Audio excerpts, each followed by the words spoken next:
નમસ્કાર વિદ્યાર્થી મિત્રો, જ્ઞાનદીપ વિદ્યાલય ધોરણ 6 વિષય ગુજરાતી. આપણે પ્રથમ ચિત્રપાઠ અને દ્વિતીય કાવ્ય હિન્દ માતાને સંબોધન અગાઉ ભણી ગયા છે. તો હવે આપણે ત્રીજો પાઠ છે દ્વિદલ, જેમના લેખક છે ડૉક્ટર I.K. વીજળીવાળા અને એમનો જન્મ 14/7/1960 થયો હતો.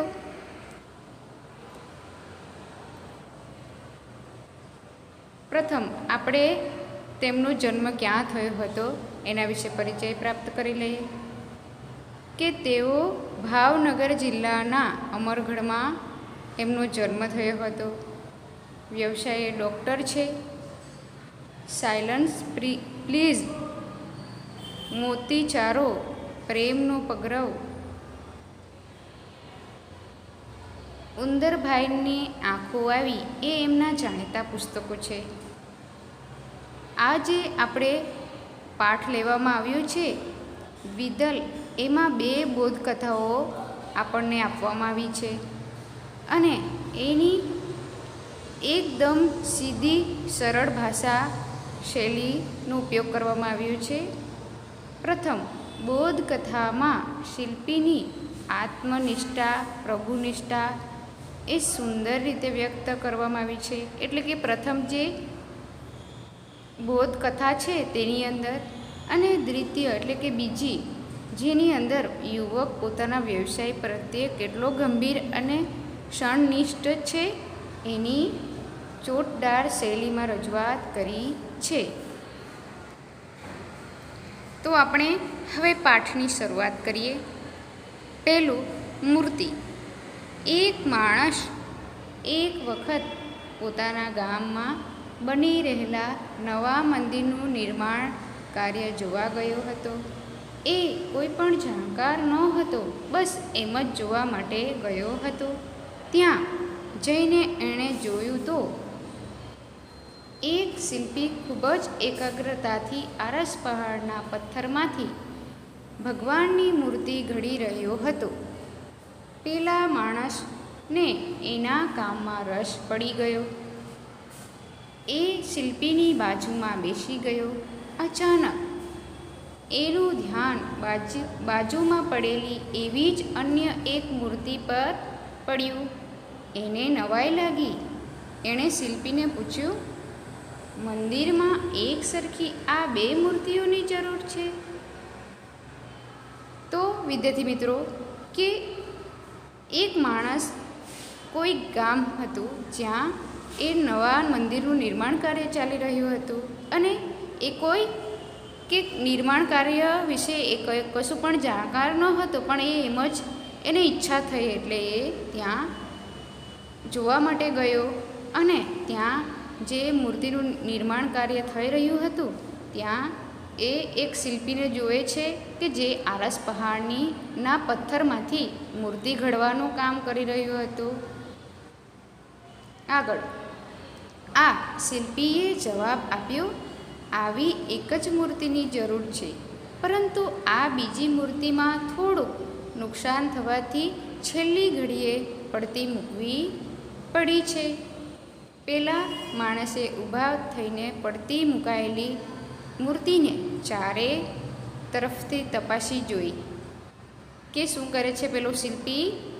જે મૂર્તિ બાજુમાં મૂકી છે એ પેલો માણસ જુએ છે અને તે શું કરે છે કે એને તપાસે છે. ત્યારબાદ એને ખબર પડે છે કે એમાં તો એને તો કોઈ જગ્યાએ કાંઈ પણ નુકસાન ન દેખાયું. એણે આશ્ચર્ય સાથે શિલ્પીને ફરીથી પૂછ્યું, આ મૂર્તિમાં મને તો કોઈ નુકસાન દેખાતું નથી, તમને આમાં કઈ જગ્યાએ નુકસાન દેખાય છે? એના નાક પાસે એક નાનો ઘસરકો થઈ ગયો. શિલ્પીએ કહ્યું. પેલા માણસે ફરીવાર ધ્યાનથી જોયું ત્યારે એને એ નાનો ઘસરકો દેખાયો. જુઓ વિદ્યાર્થી મિત્રો, ઘસરકો એટલે એને આપણે કહીએ છીએ આંકો, એટલે કે એક લીસોટો જેવો. એણે શિલ્પીને પૂછ્યું કે તેમણે આ મૂર્તિની સ્થાપના કઈ જગ્યાએ કરવાના છો. એટલે કે કોણે પૂછ્યું? પેલા માણસે શિલ્પીને પૂછ્યું કે તમે આ જે મૂર્તિ જે બાજુમાં પડતી મૂકી છે એ તમે એને ક્યાં મૂકવાના છો, એટલે કઈ જગ્યાએ એની સ્થાપના કરવાના છો. જુઓ ચિત્રમાં માણસ દેખાઈ રહ્યો છે અને સાથે શિલ્પી છે. પેલા 20 ફૂટ ઊંચા સ્તંભ પર શિલ્પીએ જવાબ આપ્યો. પેલા માણસના આશ્ચર્યનો પાર ન રહ્યો. એનાથી કહેવાઈ ગયું, ભલા આદમી, જો આ નાનકડી મૂર્તિની સ્થાપના એટલે બધે ઊંચે જ કરવાની હોય તો આવી ખોટી મહેનત શું કામ? ત્યાં વળી કોણ જોવાનું છે કે એના નાક પર ઘસરકો છે? શિલ્પીએ પોતાનું કામ અટકાવી એ માણસ સામે જોયું. પછી હસીને બોલ્યો કે શું કરે છે કે પેલો 20 ફૂટ ઊંચા સ્તંભ પર, એટલે કે જ્યાં મૂર્તિનું નિર્માણ કાર્ય ચાલી રહ્યું હતું ત્યાં છેક ઉપર 20 ફૂટ ઊંચા સ્તંભ પર એટલે થાંભલા પર આ નાનકડી મૂર્તિ સ્થાપના કરવાની હતી. તો આટલી ઊંચે એટલે કે ખૂબ જ ઊંચાઈ પર મૂર્તિ મૂકવાની હતી, તો શા માટે આટલી મહેનત છે? એટલે કે મહેનત શા માટે કરે છે એવું તે માણસ કહે છે.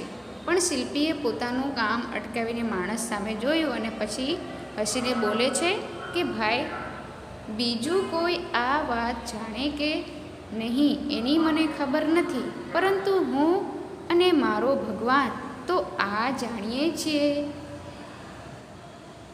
એટલું કહી એટલી જ એકાગ્રતાથી એણે પોતાનું કામ ફરીથી શરૂ કરી દીધું. નિશબ્દ બની પેલો માણસ એ શિલ્પીને જોઈ રહ્યો. નિશબ્દ એટલે શબ્દ વિનાનું, શૂન્ય. કે શું કરે છે પેલો માણસ કે એ મૂર્તિ ઘડવામાં કેટલી એકાગ્રતા, એટલે કે કેટલી એકાગ્રતાથી એ પોતાનું કામ કરે છે, એ પોતાની કામ પ્રત્યે કેટલો નિષ્ઠાવાન છે એ જોઈને શું કરે છે પેલો માણસ? ચૂપ થઈ જાય છે અને શાંતિથી એની સામે જોઈ છે. હવે બીજું, સ્વમૂલ્યાંકન. આ જે બોધકથા છે એ પરદેશ એટલે કે વિદેશની વાત છે. પરદેશની વાત છે. ત્યાંના એક સ્ટોરમાં એક યુવક દાખલ થયો. દુકાનદાર સાથે નમ્રતાથી વાત કરીને તેણે પબ્લિક ફોન વાપરવાની મંજૂરી માંગી. દુકાનદારે હા પાડી. યુવકના હાથ મેલા અને ખરાબ હતા એટલે એ સ્પીકર ફોન પર વાત કરતો હતો, પણ કોઈ ગ્રાહક એ સમયે સ્ટોરમાં હાજર ન હોવાથી દુકાનદાર એની વાત ધ્યાનથી સાંભળી રહ્યો હતો. સામા છેડે કોઈ સ્ત્રી વાત કરી રહી હતી. યુવકે કહ્યું, મેડમ, તમે મને તમારે ત્યાં લોન કાપવાનું કામ આપી શકો ખરા? સામે છેડેથી સ્ત્રીનો અવાજ આવ્યો, નહીં ભાઈ, લોન કાપવા માટે મેં માણસ રાખી લીધેલ છે. જુઓ વિદ્યાર્થી મિત્રો કે પરદેશમાં એક યુવક છે અને એ શું કરે છે કે દુકાનમાં આવ્યો છે અને એ પબ્લિક ફોનનો ઉપયોગ કરવા દુકાનદારને પૂછે છે અને એ સ્પીકર ફોન પર વાત કરી રહ્યો છે અને દુકાનદાર એની વાત સાંભળે છે, જ્યાં એને સમજાય છે કે એક સામે છેડે સ્ત્રી વાત કરે છે અને યુવક એની સાથે વાત કરે છે.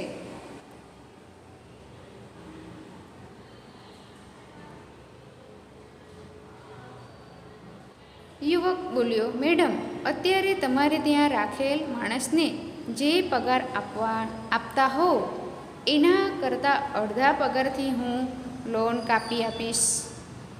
એટલે કે ઘાસ કાપવાનું કામ એ યુવક કરતો હતો. સામે છેડેથી સ્ત્રીએ કહ્યું, ના ભાઈ, હાલ લોન કાપવાનું કામ મેં જે માણસ જે માણસ કરે છે તેનાથી મને કોઈ જ ફરિયાદ નથી. યુવકે કહ્યું, મેડમ, લોન કાપવાની સાથે હું ઘરની આજુબાજુનો રસ્તો પણ સાફ કરી આપીશ, અને એ માટે કોઈ વધારાની રકમ વગર. એટલે કે તે યુવક સ્ત્રીને, સામે છેડેની સ્ત્રીને એ કહે છે કે હું કોઈ પણ વધારાની રકમ લીધા વગર હું આ કામ કરી આપીશ, એ કે ઘરની આજુબાજુનો જે રસ્તો છે એ પણ હું સાફ કરી આપીશ. પેલી સ્ત્રીએ જવાબ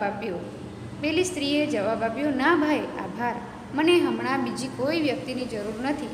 મેં રોકેલા માણસથી મને પૂરો સંતોષ છે.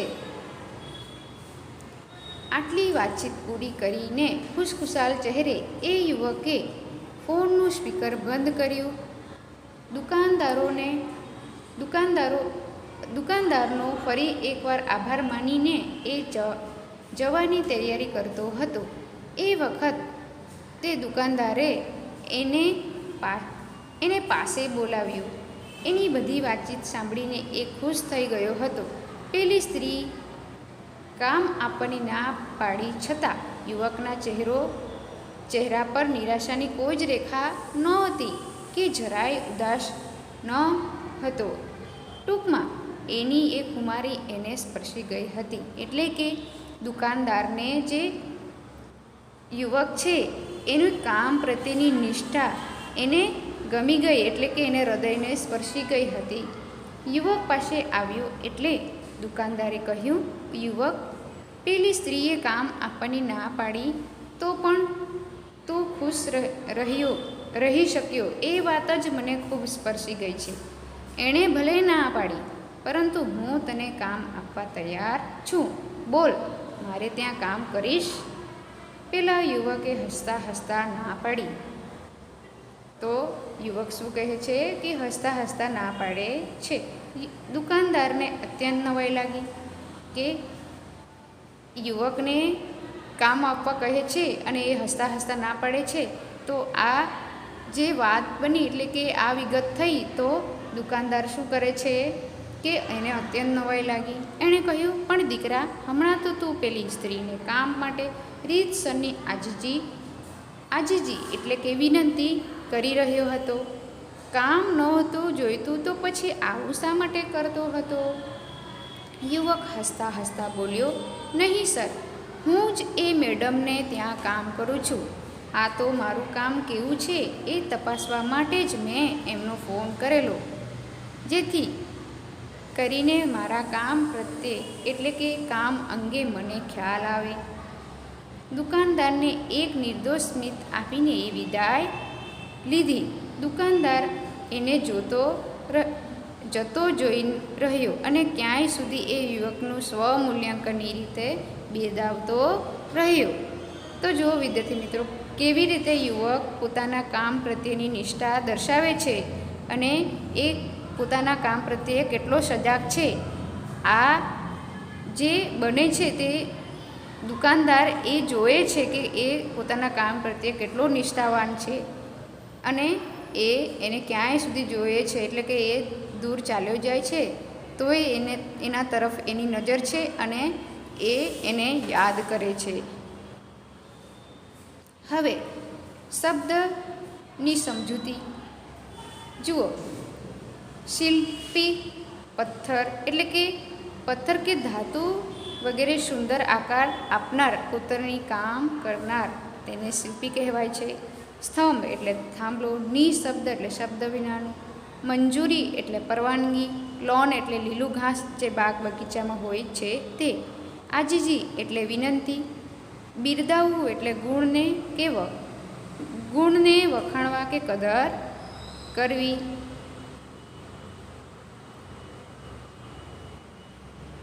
હવે પડતું મૂકવું, છોડી દેવું, નિશબ્દ બની જવું, શાંત થઈ જવું, વિદાય લેવી, જવા માટે છૂટા પડવું.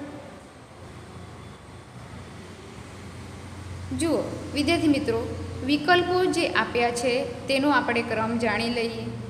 20 ફૂટ ઊંચા સ્તંભ ઉપર શાની સ્થાપના કરવામાં આવી? તો એમાં ક્રમ કયો આવશે? મૂર્તિની એટલે ખ.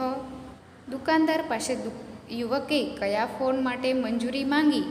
તો એમાં ક આવશે, પબ્લિક ફોન. દુકાનદારને યુવકનો કયો ગુણ સ્પર્શી ગયો? તો કયું આવશે? ગ આવશે, ખુમારીનું. હવે આપણે એક એક વાક્યની અંદર આપેલ પ્રશ્નો જોઈ લઈએ કે પ્રથમ, શિલ્પી શું કરી રહ્યો હતો? તો જુઓ વિદ્યાર્થી મિત્રો કે શિલ્પી જે છે એ એકાગ્રતાથી આરસ પહાડના પથ્થરમાંથી ભગવાનની મૂર્તિ ઘડી રહ્યો હતો. બાજુમાં પડેલી મૂર્તિને શું નુકસાન થયું હતું? તો તમને યાદ હોય તો બાજુમાં પડેલી મૂર્તિના નાક પાસે એક નાનો સરખો ઘસરકો થયો હતો. યુવકે દુકાનદારને શાની ના પાડી? તો શાની ના પાડી હતી કે દુકાનદારે યુવકને કામ આપવાની તૈયારી બતાવી, તો યુવકે શું કર્યું? તો એને ત્યાં કામ કરવાની ના પાડી હતી. હવે પ્રશ્ન નંબર 3 અને સ્વાધ્યાયનો પ્રશ્ન નંબર 1 એ લખવાના નથી અને સ્વાધ્યાયનો પ્રશ્ન નંબર 2, 3, 4 એ પણ લખવાના નથી. આશા રાખું છું કે તમને આ પાઠમાં સમજણ પડી હશે અને તમારા પ્રશ્નોના જવાબ પણ સરળતાથી તમને આવડશે. અસ્તુ. Thank you.